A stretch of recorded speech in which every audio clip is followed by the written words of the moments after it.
फर्श कितना फिसलन भरा है। एक फटी पुरानी शॉल ओढ़े एक बूढ़ी औरत ने कैफे के बीच में चिल्लाया। उसके हाथ से कप छूटकर फर्श पर गिरा और एक जोरदार आवाज हुई जिससे सभी ग्राहकों का ध्यान उसी पर चला गया। मैले कुचैले कपड़ों और एक पुरानी टोपी में वह एक 70 साल की महिला थी। लेकिन उस बूढ़ी औरत की असली पहचान अरबों की संपत्ति वाले सूर्य ग्रुप को 40 साल तक चलाने वाली लौहा महिला राधिका सिंह थीं। वह इस समय अपनी पोती के प्रेमी की परीक्षा ले रही थीं। प्यार के नाम पर करीब आकर सब कुछ छीन लेने वाले दामाद के कारण उनकी बेटी यह दुनिया छोड़ गई थी। वह दुःस्वप्न फिर से न दोहराया जाए, इस डर से राधिका खुद एक बेघर महिला का वेश धरकर इस कैफे में आई थीं। क्या यह आदमी सच में पैसे के लिए नहीं बल्कि दिल से उनकी पोती से प्यार करता है, या फिर उसने भी अपनी पीठ में धोखे का खंजर छिपा रखा है? जब एक महिला की जीवन भर की बनाई अविश्वास की दीवार गिरी तो उसे एक ऐसे सच का पता चला जिसकी उसने कल्पना भी नहीं की थी। कहानी शुरू करने से पहले कृपया सब्सक्राइब करें, लाइक करें और हमें बताएं कि आप कहां से हमारे साथ जुड़े हैं।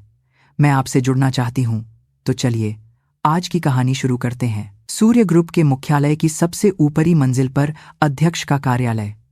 खिड़की के बाहर शहर की इमारतें अंतहीन रूप से फैली हुई थीं और उन पर दोपहर की धूप सर्द होकर पड़ रही थी। बड़ी सी मेज पर आज स्वीकृत किए जाने वाले दस्तावेज बड़े करीने से रखे थे। पेन स्टैंड में 3 कीमती फाउंटेन पेन रखे थे और बिना किसी कांट छांट के साफ सुथरे लिखे मेमो मेज के एक कोने में थे। यह एक पूरी तरह से व्यवस्थित और अनुशासित जगह थी। उस मेज के सामने राधिका बैठी थीं। 70 पार करने के बावजूद उनका आसन सीधा था। उनके ग्रे सूट पर उनके कंधे अभी भी मजबूत लग रहे थे और उनके छोटे कटे हुए चांदी जैसे बाल बिना एक भी बाल बिखरे पीछे की ओर संवारे हुए थे। उनके चेहरे पर गहरी झुर्रियां थीं, लेकिन वे उम्र के निशान कम और लंबे समय से बनाए रखी गई कठोरता का प्रमाण अधिक लग रही थीं। राधिका एक एक करके दस्तावेजों को पलट रही थीं और उन पर मुहर लगा रही थीं। 1, 2, 3। मुहर एक मशीन की तरह सटीक लय में लग रही थी। तभी अचानक उनका हाथ रुक गया। मेज के दाहिने कोने में एक दराज थी।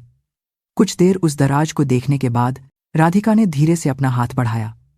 उनकी उंगलियों ने दराज के हैंडल को छुआ।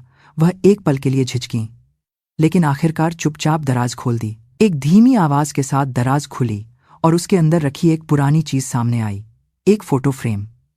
राधिका ने उस फ्रेम को बाहर निकाला। उनकी उंगलियां हल्की कांप रही थीं, लेकिन उन्होंने अपने चेहरे पर कठोरता बनाए रखते हुए फ्रेम को देखा। तस्वीर में एक युवा महिला सफेद शादी के जोड़े में मुस्कुरा रही थी। उसके बगल में एक टक्सीडो पहने एक आदमी खड़ा था। क्या उसे खड़ा हुआ कहना सही होगा? उस आदमी का चेहरा अब ठीक से दिखाई नहीं दे रहा था।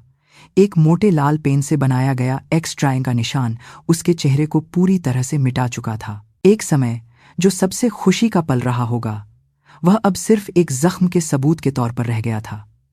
राधिका ने तस्वीर को देर तक देखा। अपनी बेटी का मुस्कुराता हुआ चेहरा, उसकी वह चमकदार मुस्कान, खुशी से भरी उसकी आंखें और उसके बगल में उस मिटाए हुए आदमी का चेहरा, लाल एक्स के निशान के नीचे धुंधली सी बची हुई रूपरेखा। ऐसा लगा जैसे उनके दिल का एक हिस्सा टूट गया हो। लेकिन राधिका रोई नहीं। आंसू तो बहुत पहले ही सूख चुके थे। इसके बजाय केवल उनकी आंखों में थोड़ी हलचल हुई। उनकी कठोरता के पीछे छिपी हुई शून्यता धीरे धीरे बाहर आ रही थी। उस दिन राधिका धीरे से बुदबुदाईं, मेरी बेटी ने सिर्फ प्यार पर भरोसा किया और सब कुछ खो दिया। उनकी आवाज में कोई भावना नहीं थी, जैसे कि यह एक मंत्र हो जिसे वह लंबे समय से दोहरा रही हों, शांत और सपाट। लेकिन उस शांति के भीतर एक अमिट पछतावा और गुस्सा मजबूती से जमा हुआ था। राधिका ने तस्वीर को वापस दराज में रख दिया, धीरे धीरे, सावधानी से, जैसे कि वह उसे फिर कभी बाहर नहीं निकालेंगी। दराज बंद होने की आवाज अध्यक्ष के कार्यालय में धीरे से गूंजी और राधिका ने सिर उठाकर खिड़की के बाहर देखा। दूर तक फैला शहर का नजारा, अंतहीन इमारतें और उनके बीच आते जाते लोग। सभी अपनी अपनी जिंदगी जी रहे थे, सभी अपने अपने मकसदों के लिए भाग रहे थे। राधिका ने उस नज़ारे को देखते हुए सोचा, इंसान आखिर में अपने हितों के लिए ही काम करता है, सच्चाई जैसी कोई चीज नहीं होती। प्यार के नाम पर लिपटी चीजें भी आखिर में एक हिसाब किताब ही होती हैं। अगर वह ऐसा न मानती तो शायद फिर किसी को खो देती। अगर वह ऐसा न मानती तो शायद फिर से टूट जाती। राधिका का चेहरा फिर से कठोर हो गया। भावनाओं के जो टुकड़े थोड़ी देर के लिए हिले थे वे सब गायब हो गए और वह फिर से सूर्य ग्रुप की अध्यक्ष बन गईं। अडिग, ठंडी और किसी पर भरोसा न करने वाली। उन्होंने फिर से दस्तावेज उठाए, पेन पकड़े हुए हाथ में जोर दिया और मुहर लगा दी। 1, 2, 3। फिर से वही मशीनी लय जारी रही। लेकिन उस लय के बीच भी राधिका की आंखें अभी भी ठंडी बर्फ की तरह जमी हुई थीं, जैसे कि वह बर्फ कभी नहीं पिघलेगी। अध्यक्ष का कार्यालय फिर से शांत हो गया। बस हवा थोड़ी और ठंडी महसूस हो रही थी। टक टक। अध्यक्ष के कार्यालय का दरवाजा खटखटाने की आवाज आई। राधिका ने दस्तावेजों से नजरें हटाए बिना जवाब दिया, अंदर आ जाओ। दरवाजा खुला और एक युवा महिला अंदर आई। वह 28 साल की अनन्या थी। उसके लंबे काले बाल कंधों के पीछे थे और उसने सफेद ब्लाउज और बेज रंग की स्कर्ट पहन रखी थी।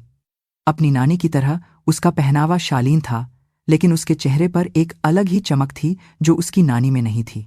नानी, अनन्या मेज के पास आई। राधिका ने तब जाकर सिर उठाकर अपनी पोती को देखा। अनन्या के चेहरे पर एक अजीब सी उत्तेजना थी। वह कुछ कहना चाहती थी, लेकिन यह नहीं समझ पा रही थी कि कैसे शुरू करे। राधिका पहले से ही जानती थी, ऐसा चेहरा तब बनता है जब कोई कुछ मांगना चाहता हो। क्या बात है? राधिका की आवाज न तो ठंडी थी और न ही गर्म, बस सपाट थी। अनन्या ने एक पल के लिए अपने होंठ काटे, फिर हिम्मत जुटाकर बोली, नानी, मुझे आपसे कुछ कहना है, कहो। अनन्या एक कदम और आगे बढ़ी और दोनों हाथ जोड़कर उसने सावधानी से कहा, मैं अर्जुन शर्मा से, जिससे मैं अभी मिल रही हूं, शादी करना चाहती हूं। एक पल के लिए राधिका का हाथ रुक गया। पेन पकड़े हुए उनकी उंगलियों में जोर आ गया, लेकिन उनके चेहरे का भाव नहीं बदला। वह बस चुपचाप अनन्या को देखती रहीं। अनन्या अपनी नानी की चुप्पी से असहज हो गई और जल्दी से बोलने लगी, नानी, आप चिंता करेंगी, इसलिए मैंने अब तक नहीं बताया, लेकिन हम 1 साल से ज्यादा समय से साथ हैं। अर्जुन बहुत अच्छा इंसान है। राधिका अभी भी बिना कुछ कहे अनन्या को देख रही थी। उनकी नजरें इतनी भारी थीं कि अनन्या और भी तेजी से बोलने लगी, अर्जुन एक बड़ा कैफे चलाता है, उसने अपना कारोबार खुद खड़ा किया है। और नानी, सबसे जरूरी बात यह है। अनन्या ने एक पल सांस ली और जोर देकर कहा, अर्जुन पैसे से पहले इंसान को देखता है। जब उसे पता चला कि मैं सूर्य ग्रुप की वारिस हूं, तब भी उसका रवैया बिल्कुल नहीं बदला। यह सुनते ही राधिका के होठों पर एक हल्की सी मुस्कान फैल गई, लेकिन यह एक गर्मजोशी भरी मुस्कान नहीं थी। यह ठंडी, उदास और अविश्वसनीय मुस्कान थी, जैसे कोई वयस्क किसी भोले बच्चे की बात सुन रहा हो। राधिका चुपचाप मुस्कुरा रही थी। अनन्या उस मुस्कान का मतलब समझ गई कि उसकी नानी उस पर विश्वास नहीं कर रही हैं। इसीलिए उसने और भी मिन्नत भरे लहजे में कहा, नानी, इस बार यह अलग है, सच में। राधिका ने पेन नीचे रख दिया और कुर्सी पर पीछे टिककर अपनी पोती को धीरे धीरे देखने लगीं। उनकी आंखों में दशकों का अविश्वास परत दर परत जमा हुआ था। अनन्या, राधिका ने बोलना शुरू किया। उनकी आवाज धीमी और शांत थी, लेकिन उसमें एक ठोस वजन था। शुरुआत में हर कोई अच्छी बातें ही करता है, लेकिन अर्जुन, तुम्हारी माँ ने भी यही कहा था। राधिका की बात ने अनन्या को रोक दिया। राधिका ने खिड़की से बाहर देखते हुए धीरे धीरे अपनी बात जारी रखी। तुम्हारी माँ को भी विश्वास था कि वह आदमी सच्चा है। उसे विश्वास था कि वह पैसे से नहीं, बल्कि उससे प्यार करता है। और राधिका की आवाज थोड़ी धीमी हो गई। इसी तरह उसने सब कुछ खो दिया। अनन्या का चेहरा पीला पड़ गया, लेकिन उसने सिर हिलाया। नानी, अर्जुन पापा जैसा नहीं है, सच में। राधिका ने फिर अपनी पोती को देखा और चुपचाप लेकिन दृढ़ता से कहा, सच्चाई बातों से नहीं साबित होती। अनन्या की सांस रुक गई। राधिका ने मेज पर रखे पेन को उठाते हुए कहा, वह कर्मों से दिखाई देती है। यह एक वाक्य अध्यक्ष के कार्यालय में भारी होकर बैठ गया। अनन्या के पास कहने को कुछ नहीं था। उसकी नानी की आंखें, उनकी आवाज, सब कुछ इनकार कर रहा था, लेकिन वह हार नहीं मान सकती थी। नानी, तो फिर आप अर्जुन से खुद मिलिए। तब आप जान जाएंगी। राधिका ने जवाब नहीं दिया। उन्होंने बस अपनी नजरें फिर से दस्तावेजों पर टिका लीं, जैसे कि कहने को और कुछ नहीं बचा था। अनन्या ने अपने होंठ काट लिए। उसका दिल भारी हो रहा था, लेकिन वह अपनी नानी के सामने रो नहीं सकती थी। उसने सिर झुकाकर नमस्ते किया और मुड़ गई। तो मैं चलती हूं। जैसे ही अनन्या दरवाजा खोलकर बाहर निकली, अध्यक्ष का कार्यालय फिर से शांत हो गया। राधिका पेन पकड़े हुए खिड़की से बाहर देखती रहीं। उनकी पोती का चेहरा बार बार उनकी आंखों के सामने आ रहा था। उसकी वह मिन्नत भरी आंखें, यह विश्वास कि वह प्यार करती है, उसका वह भोलापन। राधिका ने मन ही मन बुदबुदाया, तुम फिर से धोखा खा रही हो। अंत में तुम्हें भी चोट पहुंचेगी। उनके दिल का एक कोना दुख रहा था, लेकिन राधिका ने उस दर्द को दबा दिया। इसके बजाय उन्होंने अविश्वास की दीवार को और भी मजबूत बना लिया।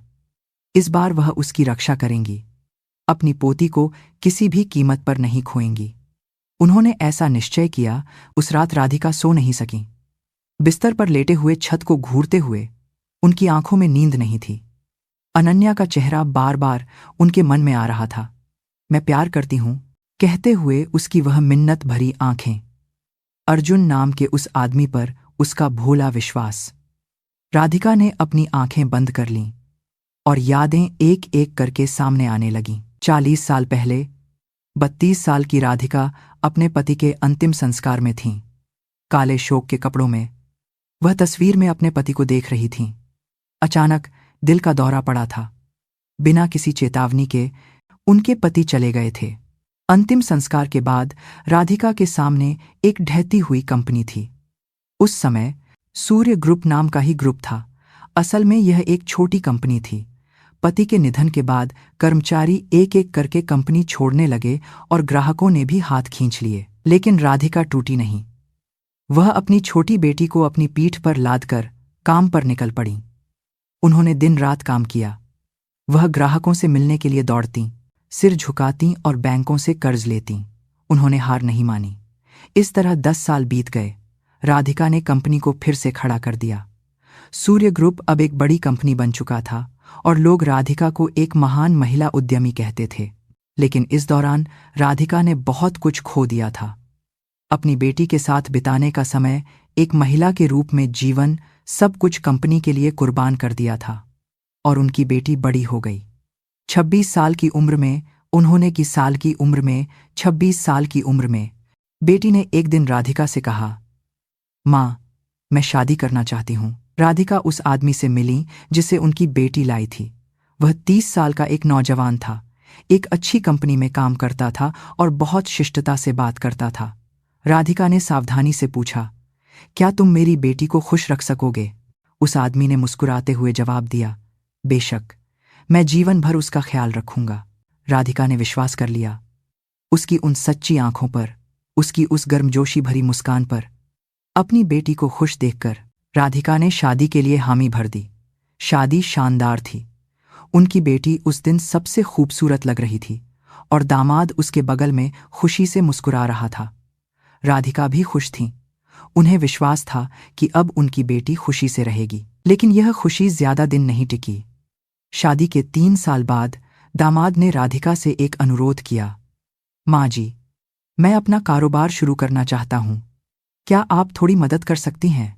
राधिका झिझकी, लेकिन बेटी ने बहुत मिन्नत की और आखिरकार राधिका ने कंपनी का कुछ पैसा अपने दामाद के कारोबार में लगा दिया। यह कोई छोटी रकम नहीं थी। शुरुआत में ऐसा लगा कि कारोबार अच्छा चल रहा है। दामाद नियमित रूप से राधिका को रिपोर्ट देता था और कहता था कि वह जल्द ही बहुत पैसा कमाएगा। राधिका धीरे धीरे निश्चिंत होने लगी। लेकिन एक दिन दामाद गायब हो गया। वह कंपनी के सारे पैसे लेकर बिना कोई निशान छोड़े गायब हो गया। जब तक राधिका ने जांच शुरू की, तब तक बहुत देर हो चुकी थी। दामाद ने यह सब शुरू से ही योजना बनाई थी। बेटी से शादी करना, राधिका के करीब आना, यह सब पैसे के लिए एक हिसाब किताब था। बेटी टूट गई। यह जानकर कि जिस आदमी पर उसे विश्वास था कि वह उससे प्यार करता है, वह शुरू से ही सिर्फ पैसे के पीछे था, बेटी ने मुस्कुराना छोड़ दिया। वह ठीक से खाना नहीं खाती थी और हर रात रोती थी। राधिका ने अपनी बेटी को गले लगाया। उन्होंने कहा, सब ठीक हो जाएगा, माँ तुम्हारे साथ है। लेकिन बेटी का शरीर दिन ब दिन कमजोर होता गया और उसकी आंखों से चमक गायब होती गई। और 6 महीने बाद बेटी की मृत्यु हो गई। अस्पताल ने कहा कि यह गुर्दे की विफलता थी, लेकिन राधिका जानती थी उनकी बेटी का दिल टूटने से मरी थी। प्यार पर विश्वास करने और धोखा खाने के जख्म ने आखिरकार उसकी जान ले ली। राधिका अपनी बेटी के अंतिम संस्कार में रोई नहीं, आंसू तो पहले ही सूख चुके थे। इसके बजाय उनके दिल में एक सख्त बर्फ जम गई। अंतिम संस्कार से निकलते हुए राधिका ने छोटी अनन्या को गोद में ले लिया। केवल 3 साल की पोती ने पूछा, माँ कहाँ गई? राधिका जवाब नहीं दे सकी। उन्होंने बस अपनी पोती को कसकर गले लगा लिया। उस रात राधिका ने खाली घर में अकेले बुदबुदाया, मैं पागल थी, मैंने एक इंसान पर भरोसा किया। उसके बाद राधिका बदल गईं। उन्होंने अब लोगों पर भरोसा करना छोड़ दिया। वह हर रिश्ते को एक सौदे के रूप में देखने लगीं। उन्होंने कंपनी को भी कठोरता से चलाया और लोगों से व्यवहार करते समय अपनी भावनाओं को प्रकट नहीं किया। उन्होंने अपनी पोती अनन्या की रक्षा करने की कसम खाई, ताकि वह अपनी माँ की तरह भोलेपन में किसी पर भरोसा करके चोट न खाए। लेकिन अनन्या बड़ी हो गई और अब वह अपनी माँ जैसी ही बातें कर रही थी। मैं प्यार करती हूँ, मैं शादी करना चाहती हूँ। राधिका ने अपनी आंखें खोलीं। छत दिखाई दे रही थी और उस पर अंधेरा छाया हुआ था। अगली सुबह राधिका ने अपनी सचिव को बुलाया। अंदर आ जाओ। दरवाजा खुला और उनकी मध्य 40 की सचिव प्रिया अंदर आई। वह 20 से अधिक वर्षों से राधिका के साथ काम कर रही थी। राधिका के सभी कार्यक्रम का प्रबंधन करना और आवश्यक जानकारी एकत्र करना उसकी जिम्मेदारी थी। मैडम, आपने बुलाया? राधिका ने मेज पर रखा एक मेमो आगे बढ़ाया। उस पर एक नाम लिखा था, इस आदमी के बारे में जांच करो। प्रिया ने मेमो लिया और नाम पढ़ा, अर्जुन शर्मा। उसने सिर उठाकर राधिका को देखा, लेकिन कुछ नहीं कहा। अध्यक्ष के आदेशों पर सवाल न करना उसकी पुरानी आदत थी। जितना हो सके विस्तार से। 2-3 दिन में रिपोर्ट करो। जी मैडम। प्रिया के जाने के बाद राधिका फिर से खिड़की से बाहर देखने लगी। अनन्या का चेहरा उनके मन में आया, उसका वह मुस्कुराता हुआ खुश चेहरा। राधिका ने अपने दिल में एक भारीपन महसूस किया, लेकिन उन्होंने तुरंत उस भावना को दबा दिया। उन्हें पुष्टि करनी थी, क्या वह आदमी सच में सच्चा है या फिर वह भी पैसे के लिए करीब आया है। 2 दिन बाद प्रिया एक मोटी फाइल लेकर अध्यक्ष के कार्यालय में आई। मैडम, रिपोर्ट तैयार है। राधिका ने सिर हिलाया और फाइल ले ली। पहला पन्ना पलटते ही अर्जुन की तस्वीर सामने आई। वह 32 साल का एक आदमी था। उसका चेहरा शालीन था और वह सौम्य मुस्कान के साथ मुस्कुरा रहा था। राधिका ने बिना किसी भाव के अगला पन्ना पलटा। अर्जुन शर्मा, 32 साल, कॉलेज के बाद एक बड़ी कंपनी में 5 साल काम किया, फिर नौकरी छोड़ दी और 7 साल पहले एक छोटे कैफे के साथ अपना कारोबार शुरू किया।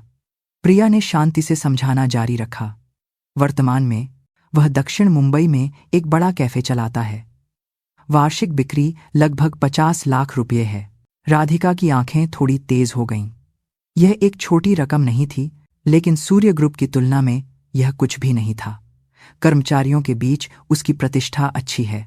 कहा जाता है कि वह कल्याणकारी योजनाओं का भी ध्यान रखता है और काम के लिए मजबूर नहीं करता। प्रिया ने अगला पृष्ठ पलटते हुए कहा। व्यापारिक साझेदारों ने भी इसी तरह की राय दी। कई लोगों ने कहा कि वह अपने वादों का पक्का है और ईमानदारी से कारोबार करता है। राधिका दस्तावेजों को देखते हुए सुन रही थी। उनका चेहरा अभी भी कठोर था। व्यक्तिगत क्रेडिट स्कोर भी ठीक है और लगभग कोई कर्ज नहीं है। सोशल मीडिया पर काफी सक्रिय है और ज्यादातर पोस्ट कैफे के प्रचार या दैनिक जीवन के बारे में है। प्रिया एक पल रुकी, फिर सावधानी से अपनी बात जारी रखी। और ऐसा लगता है कि उसने अनन्या मैडम के साथ लगभग 1 साल 3 महीने पहले मिलना शुरू किया। राधिका की उंगली दस्तावेज पर रुक गई। यह अनुमान है कि उसे अनन्या मैडम के सूर्य ग्रुप की वारिस होने के बारे में लगभग 6 महीने बाद पता चला, लेकिन उसके बाद भी उसके व्यवहार में कोई खास बदलाव नहीं देखा गया। प्रिया की रिपोर्ट समाप्त हो गई। अध्यक्ष का कार्यालय कुछ देर के लिए शांत हो गया। राधिका ने धीरे से फाइल बंद कर दी और कुर्सी पर पीछे टिककर अपनी आंखें बंद कर लीं। यह उत्तम था। बहुत उत्तम। एक सफल व्यवसायी, अच्छी प्रतिष्ठा, साफ सुथरा क्रेडिट, और यह जानने के बाद भी कि अनन्या एक अमीर घराने से है, उसका रवैया नहीं बदला। लेकिन यही उत्तमता राधिका को और भी बेचैन कर रही थी। उनकी बेटी का पति भी ऐसा ही था। शुरुआत में वह उत्तम था, शिष्ट व मेहनती और बेटी का ख्याल रखने वाला लगता था। राधिका ने भी उस पर विश्वास किया था। इतना उत्तम व्यक्ति बुरा कैसे हो सकता है? लेकिन परिणाम क्या था? राधिका ने अपनी आंखें खोलीं और प्रिया को देखकर धीमी आवाज में कहा, ऐसे लोग और भी चालाक होते हैं। प्रिया ने हैरान होकर राधिका को देखा। मैडम, कोई भी इंसान उत्तम नहीं होता, हर कोई कुछ न कुछ छुपाता है। राधिका ने फाइल फिर से खोली। अर्जुन की तस्वीर को देर तक देखने के बाद वह चुपचाप बुदबुदाएं, कुछ चीजें हैं जो दस्तावेजों से नहीं जानी जा सकती, जैसे कि किसी के मन की असली बात। उन्होंने फाइल बंद की और उसे मेज की दराज में रख दिया। क्या वह पैसे की गंध से आकर्षित हुआ है? राधिका की आंखें ठंडी और कठोर हो गईं। मुझे खुद जाकर देखना होगा। प्रिया अध्यक्ष की उन आंखों को जानती थी। यह वह भाव था जो कुछ तय कर लेने पर आता था। उसने सावधानी से पूछा, मैडम, आप क्या करने की योजना बना रही हैं? राधिका ने जवाब नहीं दिया। वह बस खिड़की से बाहर देखते हुए विचारों में खोई रही। दस्तावेजों पर एक उत्तम आदमी, लेकिन राधिका को विश्वास नहीं था। उन्होंने इतने सालों में सीखा था कि इंसान अपने असली रंग तभी दिखाता है जब हित टकराते हैं। मैडम, प्रिया की आवाज में सावधानी थी। उसने राधिका के चेहरे के भावों को पढ़ते हुए धीरे से पूछा, क्या आप सच में खुद वहां जाएंगी? राधिका ने जवाब नहीं दिया। वह बस खिड़की से बाहर देखते हुए विचारों में खोई रही। अर्जुन के कैफे में खुद जाना कोई साधारण बात नहीं थी। सूर्य ग्रुप की अध्यक्ष एक साधारण कैफे में जाएंगी, यह अविश्वसनीय था। लेकिन राधिका जानती थीं, कुछ चीजें थीं जो दस्तावेजों और जांच से नहीं जानी जा सकती थीं। इंसान का असली चेहरा अप्रत्याशित क्षणों में ही सामने आता है। काफी देर चुप रहने के बाद राधिका ने धीरे से सिर हिलाया। प्रिया अपनी हैरानी नहीं छिपा सकी। लेकिन मैडम, अगर किसी ने आपको पहचान लिया तो? मैं ऐसा कुछ करूंगी कि कोई मुझे पहचान न पाए। राधिका की आवाज दृढ़ थी। वह अपनी जगह से उठी और अध्यक्ष के कार्यालय के एक कोने की ओर चली गईं।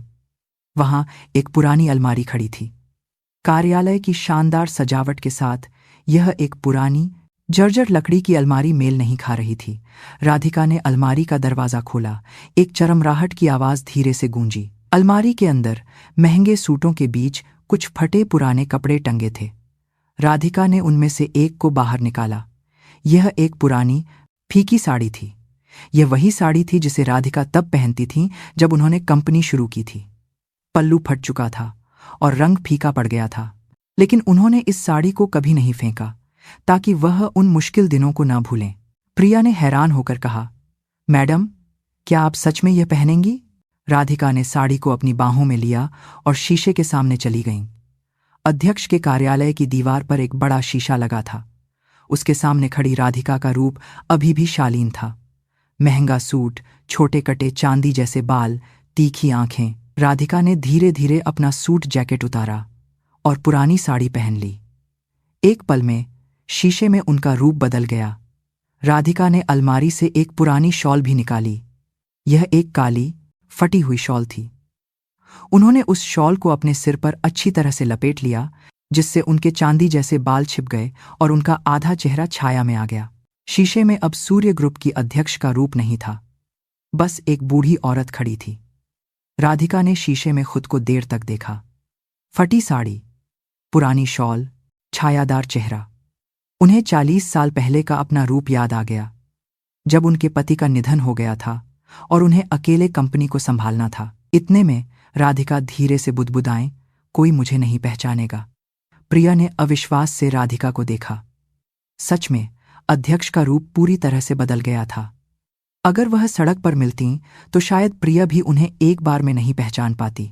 राधिका ने मेज की दर्राज खोली और उसके अंदर से एक छोटा सा बटुआ निकाला। चमड़ा पुराना और जगह जगह से उधड़ा हुआ था। यह भी कंपनी शुरू करने के शुरुआती दिनों की चीज थी। बटुआ खोलने पर उसमें कुछ 100 के नोट थे। राधिका ने बटुए को कसकर पकड़ थे, लिया।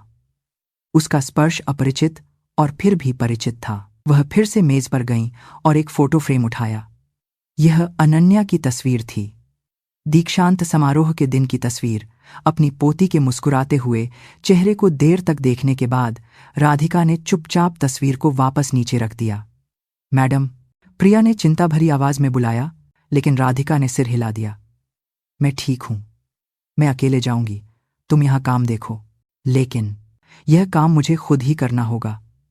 राधिका की आवाज में कोई झिझक नहीं थी। प्रिया जानती थी कि अब वह उन्हें नहीं रोक सकती। उसने सिर झुका लिया। ठीक है, कृपया अपना ध्यान रखिएगा। राधिका ने सिर हिलाया और अध्यक्ष के कार्यालय के दरवाजे की ओर चल पड़ी। उनकी पुरानी साड़ी का पल्लू हवा में हल्का सा लहराया। दरवाजे के हैंडल पर हाथ रखकर राधिका एक पल के लिए रुकीं। उनकी उंगलियां हल्की कांप रही थीं, लेकिन उन्होंने तुरंत दरवाजा खोल दिया। दालान की ठंडी हवा अंदर आ गई। राधिका बिना पीछे मुड़े दालान में चली गईं। दरवाजा धीरे धीरे बंद हो गया। प्रिया ने खाली अध्यक्ष के कार्यालय को देखा। खुली अलमारी, मेज पर फोटो फ्रेम और कुर्सी पर लटका हुआ महंगा सूट जैकेट, सब कुछ वैसा ही था, लेकिन कुछ बदल गया था। उसने खिड़की से बाहर देखा। नीचे कहीं अध्यक्ष चल रही होंगी। यह सोचकर उसका दिल बेचैन हो गया। दक्षिण मुंबई का एक इलाका। राधिका कैफे के सामने खड़ी थी। कांच की खिड़की से अंदर का नजारा साफ दिख रहा था। एक बड़े से हॉल में मेजें बड़े करीने से सजी थीं और काफी ग्राहक थे। ज्यादातर युवा लोग थे। कोई लैपटॉप पर काम कर रहा था, कोई दोस्तों से बातें कर रहा था, कोई किताब पढ़ रहा था। राधिका ने अपनी पुरानी शॉल को और कसकर लपेट लिया। ठंडी हवा उनकी गर्दन को छू रही थी। शॉल को और नीचे खींचकर उन्होंने धीरे से कैफे का दरवाजा खोला। टन टन दरवाजे की घंटी बजी। एक पल के लिए कैफे के अंदर की सभी नजरें राधिका पर टिक गईं। राधिका उन नजरों को महसूस कर सकती थी। उत्सुक आंखें, हैरान चेहरे, थोड़े से सिकुड़े हुए माथे। एक बूढ़ी औरत फटे पुराने कपड़ों में इस साफ सुथरे कैफे में आई थी, इसलिए उनका अजीब लगना स्वाभाविक था। राधिका ने नजरें बचाते हुए अंदर की ओर कदम बढ़ाए। एक कदम, दो कदम। उनके जूतों की आवाज फर्श पर कुछ ज्यादा ही जोर से सुनाई दे रही थी। उनका दिल थोड़ा तेज धड़कने लगा। एक कोने में एक खाली मेज थी। राधिका उस ओर बढ़ी। रास्ते में एक युवा महिला की अपने दोस्त से फुसफुसाने की आवाज सुनाई दी। यहां कोई भी अंदर आ जाता है। राधिका के कदम एक पल के लिए रुके, लेकिन उन्होंने कोई प्रतिक्रिया नहीं दी और चलती रहीं। वह मेज पर बैठने ही वाली थीं। मैडम, पीछे से एक आदमी की आवाज आई। राधिका ने धीरे से अपना सिर घुमाया। लगभग 30 के दशक का एक आदमी खड़ा था। सफेद शर्ट और काले एप्रन में वह मुस्कुरा रहा था। वह अर्जुन था। राधिका का दिल धक से रह गया। जिस चेहरे को उन्होंने सिर्फ तस्वीर में देखा था, वह अब उनकी आंखों के सामने था। उन्होंने अपनी शॉल को और नीचे खींच लिया और नजरें झुका लीं। अंदर ज्यादा गर्मी है, आप यहां बैठ जाइए, अर्जुन ने इशारा किया। वह खिड़की के पास की जगह के बजाय हीटर के पास की जगह दिखा रहा था। राधिका हैरान थी। उन्हें लगा था कि उन्हें बाहर निकाल दिया जाएगा, लेकिन वह तो उन्हें बेहतर जगह दे रहा था। उन्होंने बिना कुछ कहे सिर हिलाया और उस जगह पर चली गईं जहां अर्जुन ने इशारा किया था। जैसे ही वह बैठीं, अर्जुन पास आया। उसके हाथ में एक कप में गर्म पानी था। बाहर बहुत ठंड है, आप यह पीजिए और आराम से मेन्यू देखिए। अर्जुन ने मेज पर पानी का कप रख दिया। कप से भाप उठ रही थी। राधिका ने पानी के कप को देखते हुए कुछ नहीं कहा। आप आराम से ऑर्डर कर सकती हैं, अर्जुन ने मुस्कुराते हुए कहा और काउंटर की ओर मुड़ने लगा, लेकिन फिर रुक गया। 1 मिनट रुकिए। वह काउंटर पर गया और एक प्लेट में कुछ लेकर लौटा। यह ताजे बने हुए केक का एक टुकड़ा था। उसकी मीठी महक फैल रही थी। यह आज का नया केक है, हम ग्राहकों को चखने के लिए दे रहे हैं, अर्जुन ने प्लेट को मेज पर रखते हुए कहा। इसे चख कर बताइएगा कि यह कैसा लगा। राधिका ने प्लेट को देखा। गर्म केक से भाप उठ रही थी। उन्होंने धीरे से सिर उठाकर अर्जुन को देखा। उसकी आंखों में कोई हिसाब किताब नहीं था, न ही कोई दया, बस एक ग्राहक के प्रति स्वाभाविक विनम्रता थी। अर्जुन फिर मुस्कुराया। आराम से खाइए। और वह दूसरी मेजों की ओर चला गया। खाली कप उठाते हुए ग्राहकों से नमस्ते करते हुए वह व्यस्तता से काम कर रहा था। राधिका ने पानी का कप उठाया। उनके हाथ हल्के कांप रहे थे। गर्म कप की गर्माहट उनकी हथेली में महसूस हुई। एक घूंट पीने पर गले से गर्माहट नीचे उतरी। उन्होंने केक को देखा, सावधानी से एक टुकड़ा तोड़ा और मुंह में डाला। यह नरम और स्वादिष्ट था। राधिका ने खिड़की से बाहर देखा। लोग व्यस्तता से आ जा रहे थे। ठंडी हवा में अपनी शॉल को कसते हुए तेज कदमों से कहीं जा रहे थे। उन्होंने फिर से कैफे के अंदर देखा। अर्जुन काउंटर पर कॉफी बना रहा था। उसके हाथ बड़ी कुशलता से चल रहे थे। जब एक कर्मचारी ने कुछ पूछा तो उसने सिर हिलाकर उसे समझाया। राधिका ने मन ही मन बुदबुदाया। उसकी आंखें, उसकी यह विनम्रता, यह हिसाब किताब नहीं, आदत लगती है। लेकिन उन्होंने तुरंत सिर हिला दिया। अभी फैसला करना जल्दबाजी होगी। इंसान को सिर्फ बाहरी रूप से नहीं जाना जा सकता। उनकी बेटी का पति भी तो शुरुआत में विनम्र था। तभी, सुनिए, यह मेज साफ कर दीजिए। एक ग्राहक ने अर्जुन को बुलाया। लगता है मेज पर कॉफी गिर गई थी। जी, अभी आया। अर्जुन एक कपड़ा लेकर भागा और मेज साफ करते हुए उसने म्यूरड़े स्वर में कहा, कोई बात नहीं, मैं आपके लिए नई कॉफी ले आता हूं। उसकी आवाज में विनम्रता थी। राधिका कैफे में 1 घंटे से ज्यादा बैठी रहीं।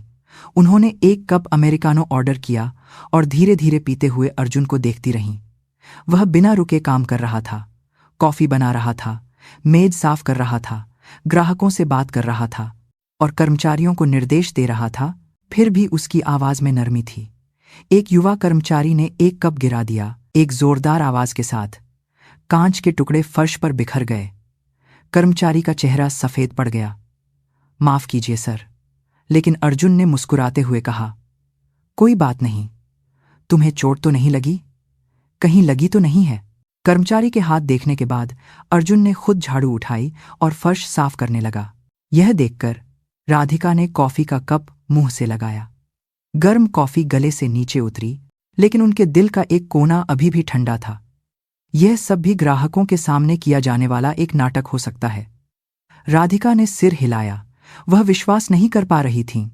अभी नहीं, शाम के 4 बज चुके थे और ग्राहक थोड़े कम हो गए थे। अर्जुन काउंटर पर थोड़ी देर सुस्ता रहा था। तभी राधिका अपनी जगह से उठी। वह शौचालय जाने का नाटक करते हुए काउंटर के पास से गुजरीं और जानबूझकर लड़खड़ा गईं। उनका पैर एक मेज के पाये से टकराया और हाथ में पकड़ा खाली कप फर्श पर गिर गया। राधिका ने हल्की सी आवाज निकाली। कप प्लास्टिक का था, इसलिए टूटा नहीं, लेकिन जोरदार आवाज हुई। अर्जुन तुरंत दौड़कर आया। आप ठीक तो हैं? उसने राधिका का हाथ सावधानी से पकड़ा। राधिका ने जानबूझकर गुस्से वाला चेहरा बनाया। फर्श कितना फिसलन भरा है। उनकी आवाज में तीखापन था। असल में फर्श बिल्कुल भी फिसलन भरा नहीं था, लेकिन राधिका शिकायत करती रही। मैं तो गिरते गिरते बची। उन्होंने अर्जुन के चेहरे के भावों को देखा। क्या वह गुस्सा या परेशान होगा? लेकिन अर्जुन अभी भी मुस्कुरा रहा था। मुझे बहुत खेद है, मैंने ठीक से ध्यान नहीं दिया। उसका चेहरा सच में माफी मांग रहा था। मैं आपको आपकी सीट तक छोड़ देता हूं, आराम से चलिए। अर्जुन ने राधिका का हाथ हल्के से पकड़कर उन्हें उनकी सीट तक पहुंचाया। सीट पर बिठाने के बाद उसने फिर से पूछा, आपको कहीं चोट तो नहीं लगी? राधिका ने मुंह फेरकर चिड़चिड़ेपन से जवाब दिया, नहीं। यह तो अच्छा हुआ। अगर आपको कोई और परेशानी हो तो बेझिझक बताइएगा। अर्जुन ने विनम्रता से नमस्ते किया और चला गया। राधिका उसकी पीठ को देखती रही। उन्होंने अपने दिल में कुछ हिलता हुआ महसूस किया। वह इसे एक सोची समझी विनम्रता मानना चाहती थी, लेकिन उसकी आंखों में बहुत सच्चाई लग रही थी। नहीं, अभी कुछ पक्का नहीं है। राधिका ने फिर से अपने मन को कठोर किया। 30 मिनट बाद वह अपनी जगह से उठी। बिल चुकाकर कैफे से निकलने ही वाली थीं कि उन्होंने जानबूझकर अपना बटुआ मेज के नीचे गिरा दिया और अनजान बनकर दरवाजे की ओर चल पड़ी। उन्होंने मन ही मन सोचा, क्या वह इतने गरीब इंसान का बटुआ भी उठाकर देगा? उसके अंदर ज्यादा पैसे भी नहीं थे और वह बहुत पुराना था। उसके पीछे आने का कोई कारण नहीं था। राधिका को यकीन था, शायद वह उसे वहीं छोड़ देगा या बाद में कूड़ेदान में फेंक देगा। टन टन दरवाजे की घंटी के साथ वह बाहर आ गईं। ठंडी हवा उनके चेहरे पर लगी। राधिका ने अपनी शॉल को फिर से ठीक किया और धीरे धीरे चलने लगीं। 10 कदम ही चली होंगी। मैडम, पीछे से अर्जुन की आवाज आई। राधिका रुक गईं। धीरे से पीछे मुड़ी तो देखा कि अर्जुन दौड़ता हुआ आ रहा है, बिना एप्रन उतारे, हाथ में कुछ लिए हुए। आप ये भूल गई थीं। हाँफते हुए अर्जुन ने राधिका का बटुआ आगे बढ़ाया। यह मेज के नीचे गिरा हुआ था। अर्जुन ने मुस्कुराते हुए कहा। उसकी सांस फूली हुई थी और कंधे ऊपर नीचे हो रहे थे, लेकिन उसके चेहरे पर कोई झुंझलाहट नहीं थी। राधिका ने बटुआ ले लिया। उनके हाथ हल्के कांप रहे थे। धन्यवाद। उनकी आवाज भर्रा गई। कोई बात नहीं, ठंड बहुत है, ध्यान से घर जाइएगा। अर्जुन फिर से मुस्कुराया और कैफे की ओर लौट गया। राधिका वहीं खड़ी उसकी पीठ को देखती रही। कैफे का दरवाजा बंद हो गया और अर्जुन फिर से व्यस्त हो गया। राधिका ने अपने हाथ में बटुए को देखा। पुराने चमड़े का स्पर्श उनकी हथेली पर महसूस हुआ। उन्होंने अपने दिल में एक गर्माहट महसूस की, लेकिन साथ ही डर भी लगा। क्या यह सच हो सकता है? हवा फिर से चली। कुछ सूखे पत्ते राधिका के पैरों के पास से गुजर गए। उन्होंने बटुए को अपनी शॉल के अंदर गहराई में रखा और धीरे धीरे अपने कदम आगे बढ़ाए। उसके बाद राधिका हर दिन कैफे जाने लगीं। उसी समय उसी सीट पर बैठकर अर्जुन को देखती रहीं। एक कप कॉफी मंगाकर 2 घंटे तक बैठी रहतीं। अर्जुन अभी भी विनम्र था। जब भी राधिका आती, वह खुशी से उनका स्वागत करता और पहले गर्म पानी लाकर देता। चौथे दिन की बात है। कैफे का दरवाजा खुला और एक आदमी अंदर आया। वह व्हील चेयर पर बैठा एक नौजवान था। लगभग 30 साल का लग रहा था। वह काउंटर पर गया और अर्जुन ने गर्मजोशी से उसका स्वागत किया। चीनू, कैसे हो? आओ। अर्जुन की आवाज में एक खास खुशी थी, जैसे वह किसी पुराने दोस्त से मिल रहा हो। आज नया मेन्यू आया है, चखोगे? क्यों नहीं? चीनू नाम के उस आदमी ने मुस्कुराते हुए जवाब दिया। अर्जुन ने खुद कॉफी बनाई और उसे एक ऐसी मेज पर ले गया जहां व्हीलचेयर आसानी से जा सकती थी, और कुछ देर उसके पास बैठकर बातें करने लगा। राधिका यह सब देख रही थी। अर्जुन के चेहरे पर एक सच्ची मुस्कान थी। यह कोई मजबूरी या दया नहीं थी, बस एक इंसान के प्रति स्वाभाविक व्यवहार था। चीनू के जाने के बाद राधिका बिल चुकाने के लिए काउंटर पर गईं। तभी एक युवा महिला कर्मचारी ने अर्जुन से पूछा, सर, चीनू कौन है? आप लोग बहुत करीब लगते हैं। अर्जुन ने कब पहुंचते हुए जवाब दिया, वह इस कैफे के खुलने के समय मेरे साथ काम करता था। 3 साल पहले एक सड़क दुर्घटना हो गई थी। उसकी आवाज एक पल के लिए धीमी हो गई, लेकिन वह अक्सर आता रहता है। मैं उससे कॉफी के पैसे नहीं लेता। इतना तो करना ही चाहिए। कर्मचारी ने सिर हिलाते हुए कहा, सर, आप बहुत अच्छे हैं। अच्छा नहीं, यह तो मेरा फर्ज है। अर्जुन का जवाब सादा था। राधिका बिल चुकाकर कैफे से निकल गईं, लेकिन वह बातचीत उनके कानों में गूंजती रही। 5वें दिन कैफे में एक अधेड़ उम्र का आदमी आया और चिल्लाने लगा, मालिक कहाँ है? सभी ग्राहक उस ओर देखने लगे। अर्जुन जल्दी से उस आदमी के पास गया। क्या हुआ सर? क्या हुआ? कल यहां से खरीदा हुआ केक खाकर मेरा बेटा बीमार पड़ गया है। आदमी की आवाज ऊंची होती जा रही थी। राधिका भी तनाव में उस ओर देखने लगी। दूसरे ग्राहक भी कानाफूसी करने लगे, लेकिन अर्जुन घबराया नहीं। मुझे बहुत खेद है। क्या आप डॉक्टर के पास गए?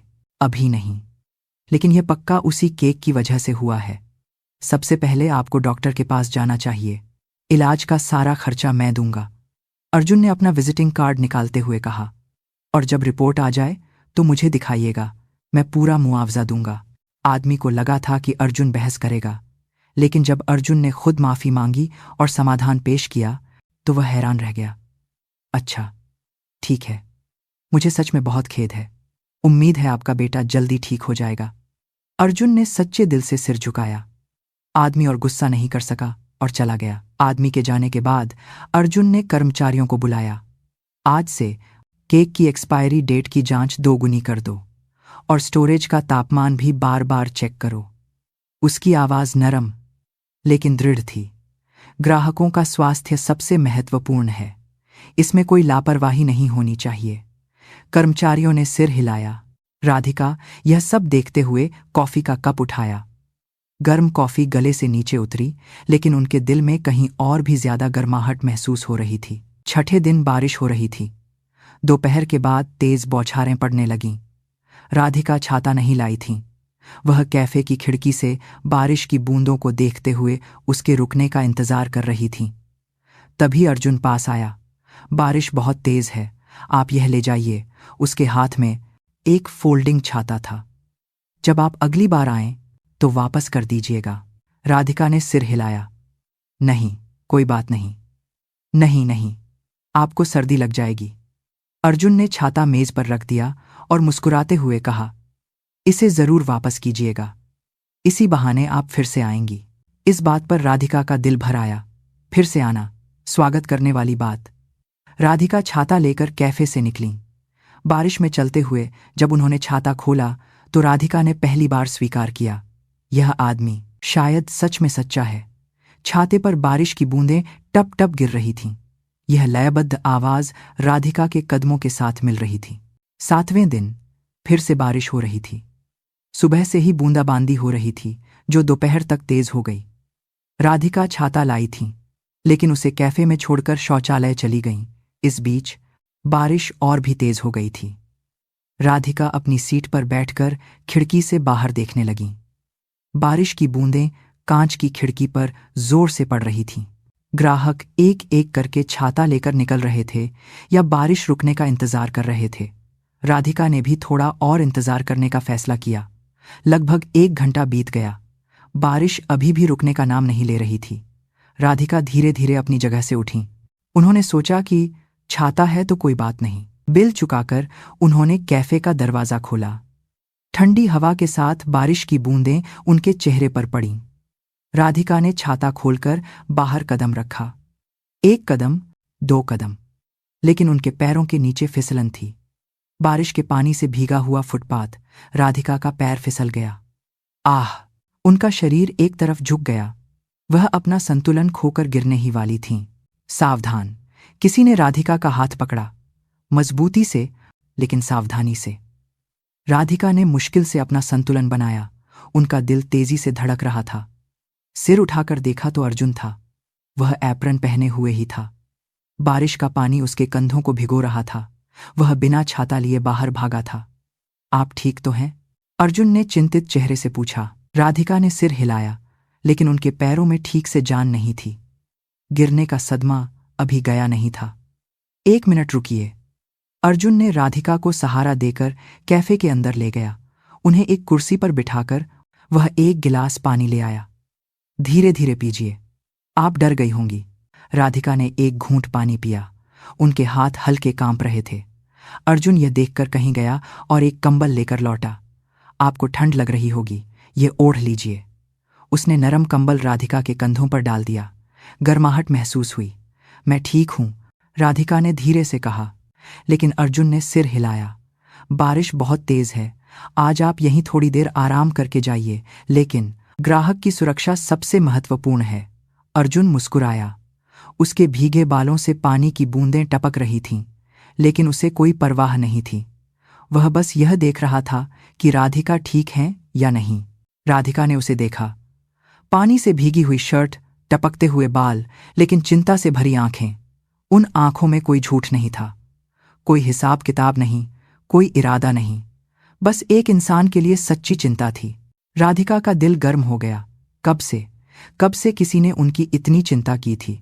सूर्य ग्रुप की अध्यक्ष के रूप में 40 साल के जीवन में लोग उनसे डरते थे, उनका सम्मान करते थे, उनका अनुसरण करते थे और कभी कभी उनका फायदा उठाने की कोशिश करते थे, लेकिन किसी ने भी इतनी शुद्धता से उनकी चिंता नहीं की थी। अर्जुन एक तौलिया ले आया।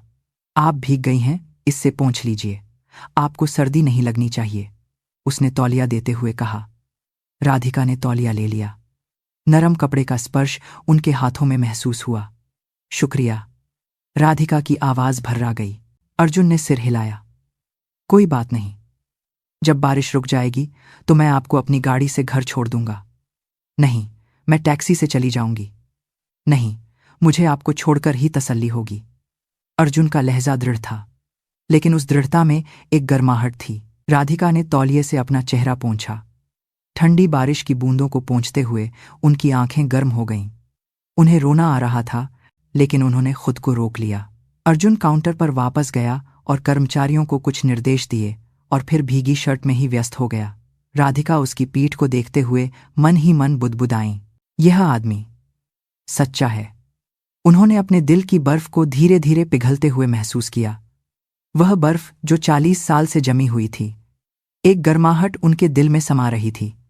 बाहर बारिश अभी भी तेज थी, लेकिन राधिका के मन में पहली बार धूप खिल रही थी। कुछ दिनों बाद राधिका अध्यक्ष के कार्यालय में दस्तावेज देख रही थी। पुरानी साड़ी अलमारी में वापस रखी थी और वह हमेशा की तरह एक महंगा सूट पहने हुए थी। लेकिन कुछ बदल गया था। शायद उनके चेहरे के भाव थोड़े नरम हो गए थे। टक टक, दरवाजा खटखटाने की आवाज आई। अंदर आ जाओ। प्रिया अंदर आई। उसके हाथ में एक टैबलेट था। मैडम, मुझे आपको कुछ दिखाना है। क्या बात है? प्रिया ने टैबलेट राधिका के सामने रख दिया। स्क्रीन पर एक सोशल मीडिया पोस्ट था। शीर्षक ने उनका ध्यान खींचा। एक गरीब बूढ़ी महिला को केक और गर्म पानी देने वाले कैफे मालिक की नेकी। राधिका का हाथ रुक गया। पोस्ट में कई तस्वीरें थीं। अर्जुन एक बूढ़ी महिला को केक दे रहा था, गर्म पानी दे रहा था, और वह बूढ़ी महिला राधिका थी। शॉल से चेहरा ढका होने के कारण चेहरा साफ नहीं दिख रहा था, लेकिन वह निश्चित रूप से राधिका थीं। यह किसने पोस्ट किया है? राधिका की आवाज धीमी हो गई। लगता है कैफे के किसी ग्राहक ने तस्वीरें लेकर पोस्ट कर दी हैं। यह अभी बहुत वायरल हो रहा है। प्रिया ने स्क्रीन को स्क्रॉल किया। हजारों कमेंट्स थे। आजकल ऐसे लोग मिलना मुश्किल है। सच में महान। पैसे के पीछे भागने वाले व्यापारियों को इससे सीखना चाहिए। यह कैफे कहाँ है? मैं वहां जाकर कॉफी पीना चाहता हूं। राधिका ने टैबलेट को देखा। उनके दिल में एक बेचैनी हुई। लेकिन मैडम, प्रिया ने सावधानी से अपनी बात जारी रखी, आज सुबह एक टीवी चैनल से अर्जुन शर्मा को इंटरव्यू का ऑफर आया है। इंटरव्यू? जी, और आज दोपहर इंटरव्यू हो भी गया। प्रिया ने स्क्रीन बदल दी। अब एक वीडियो था, एक न्यूज़ प्रोग्राम। क्या आप इसे चलाना चाहेंगी? राधिका ने सिर हिलाया। वीडियो शुरू हुआ। स्टूडियो में बैठे अर्जुन का चेहरा स्क्रीन पर दिखाई दिया। साफ सुथरी शर्ट पहने वह कैमरे की ओर मुस्कुरा रहा था। रिपोर्टर की आवाज आई, आजकल आप सोशल मीडिया पर बहुत चर्चित हैं, कैसा लग रहा है? अर्जुन ने मुस्कुराते हुए जवाब दिया, सच कहूं तो मैं बहुत हैरान हूं। मैंने तो बस एक सामान्य काम किया था। मुझे नहीं पता था कि इसे इतना ध्यान मिलेगा, लेकिन कई लोग इससे बहुत प्रभावित हुए हैं। आजकल की दुनिया में यह आसान नहीं है। मैं तो बस यह सोचता हूं कि मेरे कैफे में आने वाला हर व्यक्ति एक महत्वपूर्ण ग्राहक है। अर्जुन की आवाज शांत थी। कोई भी हो, वह एक ग्राहक है। राधिका वीडियो देख रही थी। अर्जुन की मुस्कान, कैमरे के सामने उसका स्वाभाविक व्यवहार, सब उनकी नजरों में था। रिपोर्टर ने फिर पूछा, क्या आप भविष्य में भी ऐसे नेक काम करते रहेंगे? नेकी कहना तो बड़ा शब्द होगा। मैं तो बस अपने तरीके से कैफे चलाता रहूंगा। लोगों से व्यवहार करना कोई पैसे का हिसाब किताब नहीं है। वीडियो खत्म हो गया। राधिका ने टैबलेट से हाथ हटा लिया और धीरे धीरे कुर्सी पर पीछे टिक गईं। प्रिया ने सावधानी से पूछा, मैडम, आप ठीक तो हैं? राधिका ने जवाब नहीं दिया। इसके बजाय वह खिड़की से बाहर देखने लगीं। उन्होंने अपने दिल में कुछ ठंडा होता हुआ महसूस किया। जो गर्माहट थोड़ी देर पहले थी, वह धीरे धीरे जम रही थी। तो अंत में यह था। राधिका ने टैबलेट को ढकेल दिया। यह वीडियो कैफे के प्रचार में मदद करेगा।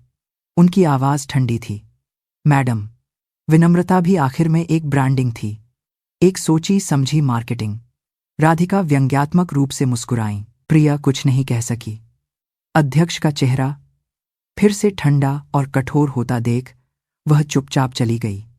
अकेले रह जाने पर राधिका ने मेज की दराज खोली और उसके अंदर से अपनी बेटी की तस्वीर निकाली। लाल एक्स वाली वह तस्वीर। उसने भी शुरुआत में मीठी बातें की थीं। राधिका की उंगली तस्वीर पर फिर रही थी। मैं फिर से। उनकी बात अधूरी रह गई। राधिका ने तस्वीर को वापस दराज में रखा और जोर से दराज बंद कर दी। धम! एक भारी आवाज अध्यक्ष के कार्यालय में गूंजी। अगले दिन दोपहर में राधिका एक महत्वपूर्ण बैठक के बाद होटल के लाउंज से गुजर रही थी। यह सूर्य ग्रुप की एक सहायक कंपनी के अधिकारियों के साथ बैठक थी। महंगा सूट पहने वह परिचित कदमों से दालान में चल रही थीं, लेकिन जब वह लाउंज के प्रवेश द्वार से गुजरी, एक परिचित पीठ ने उनका ध्यान खींचा। राधिका के कदम रुक गए। कांच के दरवाजे के पार एक मेज दिखाई दे रही थी। वहां बैठा आदमी अर्जुन था, साफ सुथरे सूट में। वह किसी के साथ बैठकर बात कर रहा था। राधिका धीरे धीरे पास गईं। एक कांच के खंभे के पीछे छिपकर उन्होंने सावधानी से उस ओर देखा। अर्जुन के सामने एक युवा महिला बैठी थी, लगभग 20 के दशक के अंत में, एक शानदार ड्रेस पहने हुए। वह शान से वाइन का गिलास उठाकर अर्जुन से बात कर रही थी। राधिका ने उस महिला को पहचान लिया। वह अनन्या की कॉलेज की दोस्त थी। नाम था रिया, एक बड़े उद्योगपति की इकलौती बेटी। अनन्या ने कभी कभी उसका जिक्र किया था। दोनों बहुत करीबी से बात कर रहे थे। जब अर्जुन ने कुछ समझाया तो रिया ने सिर हिलाकर मुस्कुरा दिया। वह मुस्कान बहुत स्वाभाविक लग रही थी। राधिका का दिल तेजी से धड़कने लगा। तभी अर्जुन ने बोलना शुरू किया। लाउंज शांत था, इसलिए उसकी आवाज हल्की हल्की सुनाई दे रही थी। हमारी यह मुलाकात एक राज रहनी चाहिए। रिया ने सिर हिलाया। बेशक, मैं किसी को नहीं बताऊंगी। राधिका और नहीं देख सकीं। वह मुड़ी और जल्दी से लाउंज से बाहर निकल गईं। दालान में चलते हुए उन्होंने अपने सीने पर हाथ रख लिया। उन्हें ठीक से सांस नहीं आ रही थी। क्या वह अनन्या को धोखा दे रहा है? उनका दिमाग उलझ गया। अर्जुन और रिया का वह करीबी अंदाज बार बार उनके मन में आ रहा था। अनन्या की दोस्त के साथ इस तरह मिलना और उसे राज रखने के लिए भी कहा। वह लिफ्ट से पार्किंग में गईं। कार में बैठते ही राधिका ने प्रिया को फोन किया। अर्जुन शर्मा के बारे में फिर से जांच करो। उनकी आवाज कांप रही थी। हाल की उसकी गतिविधियों पर, खासकर वह किससे मिल रहा है, विस्तार से पता करो। और रिया, अनन्या की दोस्त, उसके साथ उसका क्या रिश्ता है, यह भी पता करो। फोन काटकर राधिका ने स्टीयरिंग व्हील को कसकर पकड़ लिया। उनकी उंगलियां सफेद पड़ गईं। उस शाम प्रिया अध्यक्ष के कार्यालय में आई। मैडम, रिपोर्ट है, बोलो। राधिका की आवाज ठंडी थी। अर्जुन शर्मा आजकल बड़े निवेशकों के साथ अक्सर बैठकें कर रहा है। ऐसा लगता है कि वह अपने कैफे के विस्तार के लिए फंड जुटाने की तैयारी कर रहा है। राधिका ने तीखेपन से पूछा। और रिया के साथ? रिया मैडम के साथ वह 3 महीने से अक्सर मिल रहा है, ज्यादातर होटल लाउंज या महंगे रेस्टोरेंट में। राधिका ने अपनी आंखें बंद कर लीं। निवेश की राशि कितनी है? लगभग 20 करोड़ रुपये होने का अनुमान है। राधिका व्यंग्यात्मक रूप से मुस्कुराईं। सूर्य ग्रुप के वारिस से शादी करने पर इतनी रकम तो आसानी से मिल जाएगी, या शायद उससे भी कहीं ज्यादा। ठीक है, तुम जा सकती हो। प्रिया के जाने के बाद राधिका अकेली रह गईं। वह खिड़की के पास गईं। रात के आसमान में एक भी तारा नहीं था। बादल छाए हुए थे और आसमान काला था। तो मकसद पैसा ही था? राधिका बुदबुदाईं। शुरू से ही यह सब एक योजना थी। ऐसा लगा जैसे उनके दिल का एक हिस्सा टूट गया हो। पिछले हफ्ते जो थोड़ा थोड़ा विश्वास बना था, वह एक पल में ढह गया। उसकी वह गर्मजोशी भरी आंखें, उसकी विनम्रता, सब झूठ था। राधिका अपनी मेज पर लौटी और दराज खोलकर अपनी बेटी की तस्वीर निकाली। लाल एक्सरी वाली वह दर्दनाक तस्वीर। सब लोग एक जैसे होते हैं। उनकी आवाज कांप रही थी। मेज पर रखा कॉफी का कप राधिका के हाथ से टकराया। संतुलन खोकर कप फर्श पर गिर गया। छन्न। चीनी मिट्टी के टुकड़े चारों ओर बिखर गए। काली कॉफी फर्श पर फैल गई। राधिका ने उन टुकड़ों को देखा। टूटे हुए टुकड़े ट्यूबलाइट की रोशनी में चमक रहे थे और उन पर एक पारदर्शी बूंद गिरी। फिर एक और, फिर एक और। ये राधिका की आंखों से बहने वाले आंसू थे। राधिका रात भर सो नहीं सकी। उनकी आंखों के नीचे गहरे काले घेरे पड़ गए थे और चेहरा पीला था। कॉफी पीने पर भी उनका दिमाग साफ नहीं हो रहा था। अध्यक्ष का कार्यालय का दरवाजा खुला। नानी, अनन्या थी, लेकिन वह सामान्य नहीं थी। उसकी आंखें लाल थीं और गालों पर आंसू के निशान थे। राधिका अपनी जगह से उठी। क्या हुआ, नानी? अनन्या की आवाज कांप रही थी। वह राधिका के पास आई और उनके दोनों हाथ कसकर पकड़ लिए। आपने अर्जुन के साथ क्या किया? राधिका हैरान थी। क्या मतलब? उसे किसी ने जांच करवाई है। उसकी निजी जिंदगी तक की जांच। अनन्या की आंखों से फिर आंसू बहने लगे। यह आपने करवाया है ना? राधिका जवाब नहीं दे सकी। अनन्या सिसकने लगी। नानी, आपने ऐसा क्यों किया? अर्जुन बहुत अच्छा इंसान है। वह मुझसे सच्चे दिल से प्यार करता है। अनन्या, आपने उसे रिया दीदी के साथ देखा था, है ना? इसीलिए आपने उस पर शक किया। राधिका का दिल धक से रह गया।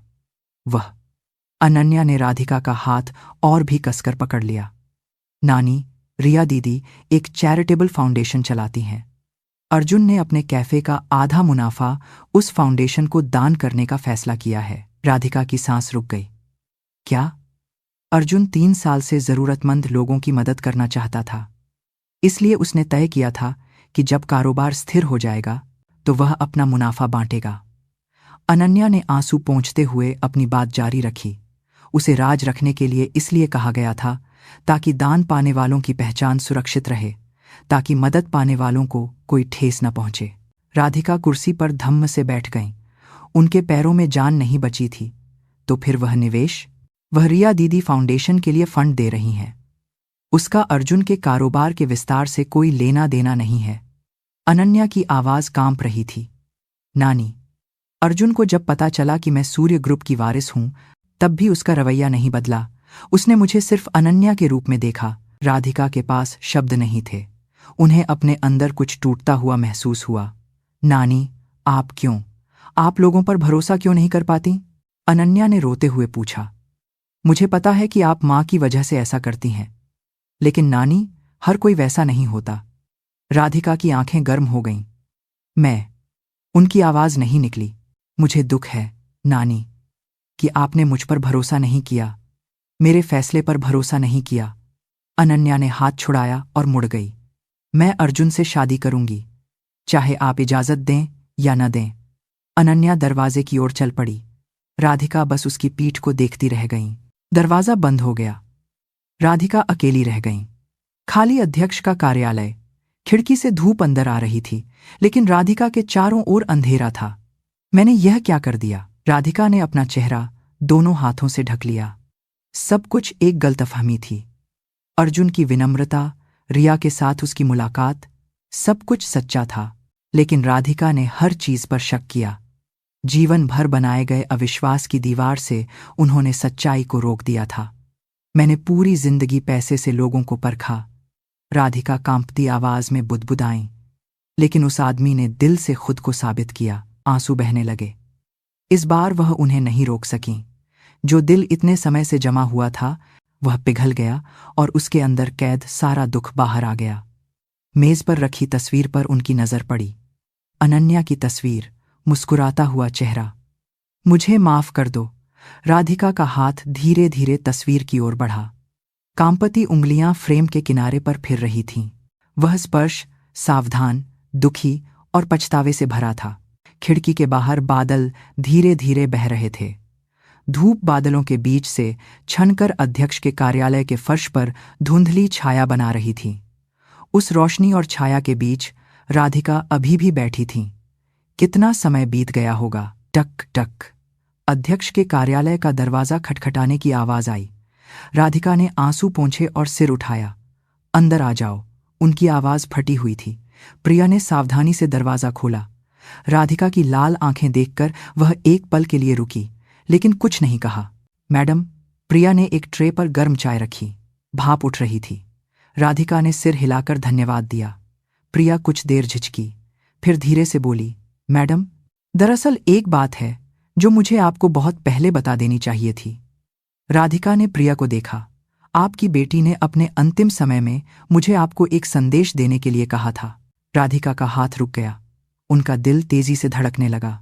क्या कहा था उसने? प्रिया ने एक पल के लिए अपनी आंखें बंद कीं और फिर धीरे धीरे, जैसे उस समय की यादों को फिर से जी रही हो, बोली, आपकी बेटी ने यह कहा था।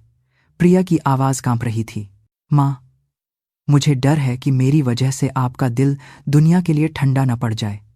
यह सच है कि मैं उस आदमी की वजह से दुखी थी, लेकिन मैं अंत तक इसलिए लड़ सकी क्योंकि मेरे पास आपका प्यार था। राधिका का सीना भारी हो गया। इसलिए कृपया प्यार से नफरत मत कीजिएगा। अगर आप प्यार करना नहीं छोड़ेंगी तो मेरे लिए उतना ही काफी है। उन्होंने यह संदेश आप तक पहुंचाने के लिए कहा था। प्रिया की बात खत्म होते ही अध्यक्ष के कार्यालय में गहरा सन्नाटा छा गया। राधिका कुछ नहीं कह सकीं। ऐसा लगा जैसे उनकी सांस भी रुक जाएगी। प्रिया ने सिर झुकाकर नमस्ते किया और चुपचाप चली गई। अकेले रह जाने पर राधिका वहीं बैठी रहीं। बेटी के अंतिम शब्द 20 से अधिक वर्षों तक जो उन्होंने नहीं सुने थे, वे अब राधिका तक पहुंचे थे। प्यार करना मत छोड़ना। अगर मां प्यार कर सकती है तो सब ठीक है। राधिका धीरे धीरे उठी, खिड़की के पास जाकर बाहर देखने लगीं। शहर की इमारतें धूप में चमक रही थीं। लोग अभी भी व्यस्तता से आ जा रहे थे। राधिका ने अपनी हथेली कांच की खिड़की पर रखी। ठंडे और सख्त कांच का स्पर्श महसूस हुआ। उन्हें एहसास हुआ प्यार पर भरोसा करने वाली उनकी बेटी को चोट पहुंची थी, लेकिन प्यार पर शक करने वाली उन्होंने और भी बहुत कुछ खो दिया था। 40 साल तक अपने दिल को जमाकर उन्होंने असली कीमती चीजों को खो दिया था। अभी भी देर नहीं हुई थी। जो उनकी बेटी चाहती थी, अब राधिका को वह करना था। राधिका मेज पर लौटी और फोन उठाया। उन्होंने प्रिया को फोन किया। अर्जुन शर्मा का नंबर पता करो। कुछ देर बाद प्रिया ने नंबर बता दिया। राधिका ने एक मेमो पर वह नंबर लिखा। पेन पकड़े हुए हाथ कांप रहा था, लेकिन अंक साफ साफ लिखे गए। फोन काटकर राधिका उस मेमो को देर तक देखती रहीं। उन्हें माफी मांगनी थी, अपनी गलतफहमी के लिए, अपने शक के लिए और सबसे बढ़कर अनन्या पर भरोसा न करने के लिए। राधिका ने मेमो को सावधानी से मोड़ा और उसे अपनी जेब में रख लिया। कागज का हल्का सा वजन उनके सीने पर महसूस हुआ। वह अध्यक्ष के कार्यालय से बाहर निकलीं। दालान शांत था। केवल राधिका के जूतों की आवाज धीरे धीरे गूंज रही थी। एक एक कदम। ये कदम पहले से हल्के थे। सगाई का दिन आ गया। होटल का बैंक्वेट हॉल शानदार ढंग से सजाया गया था। सफेद और सुनहरे रंग की सामंजस्यपूर्ण सजावट, शान से सजी मेजें और बीच में एक मंच। मेहमान एक एक करके अपनी जगह ले रहे थे। राधिका हॉल के प्रवेश द्वार पर खड़ी थीं। काले सूट के बजाय उन्होंने एक नरम बेज रंग की ड्रेस पहनी थी। उनके हाथ में एक छोटा सा डिब्बा था। अनन्या राधिका को देखकर दौड़ी आई। ड्रेस में वह धूप की तरह चमक रही थी। नानी। अनन्या ने राधिका का हाथ पकड़ लिया। राधिका ने अपनी पोती के चेहरे को देखा, खुशी से भरा हुआ। बहुत सुंदर लग रही हो। राधिका की आवाज नरम थी। अनन्या की आंखों में आंसू आ गए। शुक्रिया कि आप आई नानी। मुझे माफ कर दो अनन्या कि मैंने तुम पर भरोसा नहीं किया। राधिका ने अनन्या का हाथ कसकर पकड़ लिया। अब मुझे विश्वास है, आप पर भी, अर्जुन पर भी, हम सब पर। अनन्या मुस्कुराई। राधिका भी मुस्कुराई। बहुत समय बाद एक सच्ची मुस्कान। अर्जुन पास आया। साफ सुथरे सूट में उसने राधिका को विनम्रता से नमस्ते किया। नमस्ते। उसकी आवाज कांप रही थी। राधिका का सामना करना उसके लिए मुश्किल था, लेकिन राधिका ने सिर हिलाया। अर्जुन। राधिका ने अर्जुन को देखा। पिछली बार जो हुआ उसके लिए मुझे सच में खेद है। अर्जुन हैरान रह गया। सूर्य ग्रुप की अध्यक्ष उससे माफी मांग रही थीं। नहीं, नहीं, मैंने ही शायद कुछ ऐसा किया जिससे गलतफहमी हुई। नहीं, मैं गलत थी। राधिका ने अर्जुन की बात काट दी। मैंने पूरी जिंदगी लोगों पर शक किया, पैसे से लोगों को परखा और सच्चाई पर भरोसा नहीं किया। राधिका की आंखें लाल हो गईं। लेकिन तुमने, अर्जुन, अनन्या से सच्चे दिल से व्यवहार किया, लोगों से सच्चे दिल से व्यवहार किया। यह मैं ही थी जो यह नहीं देख सकी। अर्जुन कुछ नहीं कह सका। वह बस राधिका को देखता रहा। राधिका ने अपने हाथ में पकड़ा डिब्बा आगे बढ़ाया। यह छोटा लेकिन भारी डिब्बा था। यह मेरी तरफ से एक तोहफा है। क्या तुम इसे स्वीकार करोगे? अनन्या और अर्जुन ने डिब्बा ले लिया। धीरे धीरे खोलने पर उसके अंदर रखी चीज सामने आई। शुद्ध सोने के बने 2 मग। धूप में हल्की चमक बिखेरते हुए वे कप छोटे लेकिन सुंदर थे। डिजाइन सादा था, लेकिन उसमें छिपी भावना महसूस हो रही थी। अनन्या ने हैरान होकर राधिका को देखा। अर्जुन भी अवाक होकर मगों को देख रहा था। राधिका ने चुपचाप कहा, उस दिन जब तुमने मुझे केक और कॉफी दी थी, उसकी गर्माहट मेरे दिल में बहुत देर तक रही। राधिका की आवाज भर्रा गई। इसीलिए मैंने इसे सोने से बनवाया, ताकि यह कभी न पिघले। अर्जुन की आंखों में आंसू आ गए। अनन्या भी रो रही थी। राधिका ने दोनों के हाथ एक दूसरे पर रख दिए। इंसान की सच्चाई समय के साथ खत्म नहीं होती, यह तुमने मुझे सिखाया। धन्यवाद। तीनों कुछ देर तक वहीं खड़े रहे, आंसू बहाते हुए लेकिन मुस्कुराते हुए। हॉल के अंदर संगीत बजने लगा। लगता है सगाई की रस्म शुरू होने वाली थी। अनन्या और अर्जुन ने राधिका को नमस्ते किया और मंच की ओर चल पड़े। दोनों ने एक दूसरे का हाथ कसकर पकड़ा हुआ था। राधिका उनकी पीठ को देखते हुए अपनी सीट पर बैठ गईं। उनका दिल गर्म था। जो दिल इतने समय से जमा हुआ था वह अब पूरी तरह से पिघल गया था। मंच पर रोशनी तेज हो गई और मेहमानों की तालियों की गड़गड़ाहट हॉल में गूंज उठी। अर्जुन का कैफे अभी भी ग्राहकों से भरा रहता है। दोपहर की धूप कांच की खिड़कियों से अंदर आ रही थी और कॉफी की महक हवा में फैली हुई थी। लोग अपनी अपनी सीटों पर बातें कर रहे थे या काम कर रहे थे। कैफे की एक दीवार पर एक नई प्रदर्शनी शेल्फ लगाई गई थी। एक पारदर्शी कांच के केस में 2 सोने के मग जारदालग रखे थे। दोपहर की धूप में हल्की चमक बिखेरते हुए वे कप छोटे लेकिन आकर्षक थे। डिजाइन सादा था लेकिन ऐसा लगता था जैसे उनके पीछे एक कहानी छिपी हो। शेल्फ के बगल की दीवार पर एक फ्रेम लटका हुआ था। उसके अंदर स्याही से लिखे कुछ शब्द थे। इंसान की सच्चाई समय के साथ पिघलती नहीं है। यह राधिका की लिखावट थी। ग्राहक कभी कभी उस शेल्फ के सामने रुक जाते थे, मगों को देखते और शब्दों को पढ़ते। कोई तस्वीरें लेता तो कोई बस चुपचाप देखकर अपनी सीट पर लौट जाता। एक युवा महिला ने अपनी दोस्त से पूछा, इसका क्या मतलब है? दोस्त ने जवाब दिया, यह मालिक की सगाई का तोहफा है। किसी बूढ़ी महिला ने दिया था, तब से उन्होंने इसे यहां रखा है। दोनों कुछ देर मगों को देखती रहीं, फिर अपनी अपनी कॉफी लेकर अपनी सीटों पर लौट गईं। कैफे के बाहर सड़क के उस पार एक बेंच पर राधिका बैठी थीं। पुरानी शॉल के बजाय उन्होंने एक गर्म कोट पहना हुआ था। उनके हाथ में एक कप गर्म कॉफी थी। यह अर्जुन के कैफे की कॉफी थी। राधिका कांच की खिड़की से कैफे के अंदर देख रही थी। सोने के मग धूप में चमक रहे थे। उसके बगल के शब्द भी साफ दिखाई दे रहे थे। उनके होठों पर एक मुस्कान फैल गई। बहुत समय बाद एक सच्ची, दिल से निकली मुस्कान। उनके झुर्रीदार चेहरे पर गर्म धूप पड़ रही थी। अनन्या और अर्जुन कैफे के अंदर एक साथ काम करते हुए दिखाई दे रहे थे। दोनों ग्राहकों को कॉफी दे रहे थे और मुस्कुराते हुए बातें कर रहे थे। वे खुश लग रहे थे। राधिका ने एक घूंट कॉफी पी। गर्म और नरम स्वाद उनके मुंह में फैल गया। ऐसा लगा जैसे गर्माहट उनके दिल तक पहुंच गई हो। उन्होंने आसमान की ओर देखा। नीले आसमान में सफेद बादल धीरे धीरे बह रहे थे। हवा चली।